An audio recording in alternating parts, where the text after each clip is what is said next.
Hi, Hope Church. It's me, Gordon. Welcome to day one of our week of prayer. Today, we're going to sort of kick things off by encouraging you to pray for yourself and also your household, your family. So if you live on your own, pray for yourself. But if you're a parent or if you're a child, could you pray for your family? That'd be great. And so I want to start off just by reading in Isaiah 58. I've got my Bible just here.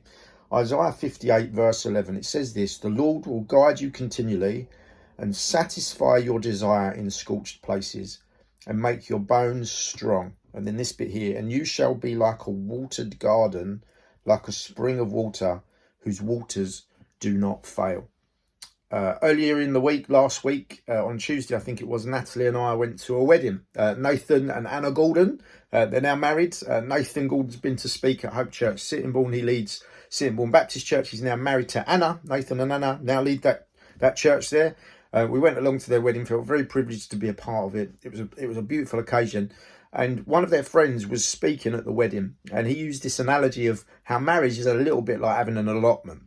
And when you get there, you think it's going to be all glorious and amazing, but the very first thing is laying the foundation, and you turn up and an allotment looks like a wasteland. And you've got to put loads and loads of effort into just preparing the ground, doing all the weeding, getting things right before you can even start planting things and then nurturing them all the way through to the final stage, which is then when you start to harvest and its growth. And everyone thinks getting an allotment is going to be the good stuff, like basically having an abundant harvest of all these beautiful fruits and veg and things like that. But actually, you've got all this other stuff: the preparation, the seeding, the care, the nurture, the protection, and the harvest is just the good bit at the end. But all of these things are going on all the time across the allotment. And he was talking about that as an analogy of marriage, but actually it really spoke to me about the condition of our own heart.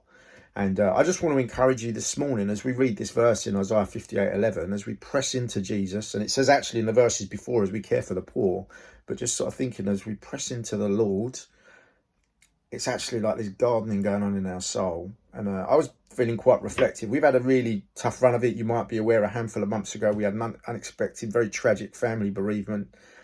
Just last week, we had to have our dog put down, Merlin, part of planting the church, part of our family. Really, really sad.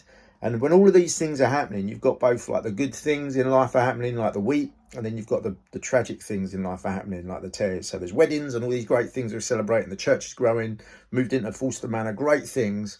But yeah, on a family level, things are being decimated and attacked and challenged. Life's happening, good and bad.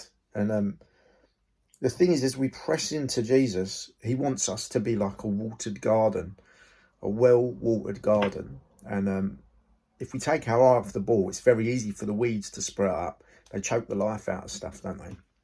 And so I just want to encourage you this morning, as we start our week of prayer, just be reflective. What is the state of your own soul? What's the state of your inner world, your garden, so to speak?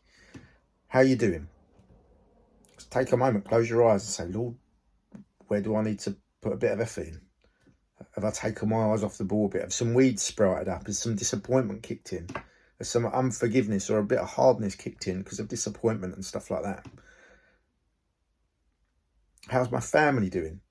How are my kids doing? How's my husband and my wife doing? How's my wider family doing? Pray for them. Just ask the Lord, Lord, would you help me? And that's it. Today, tend to your own soul. Not just today, but every day. Spend a bit of time, have a little look, Isaiah 58. Read the whole thing. It's so encouraging about God causing us to become the rebuilder of ruins and things. But it starts with us in our inner world. And so before we launch off into praying for lots of other things, which will be great and good in the town and in the church and further afield, let's pray for ourselves. A bit like when you're on an aeroplane and the safety mask falls down. They say, if you're not okay, put the mask on you first. If you're not okay, you can't help anyone else. And so let's make sure we're pressing into Jesus. We're enjoying his presence. We're enjoying his spirit.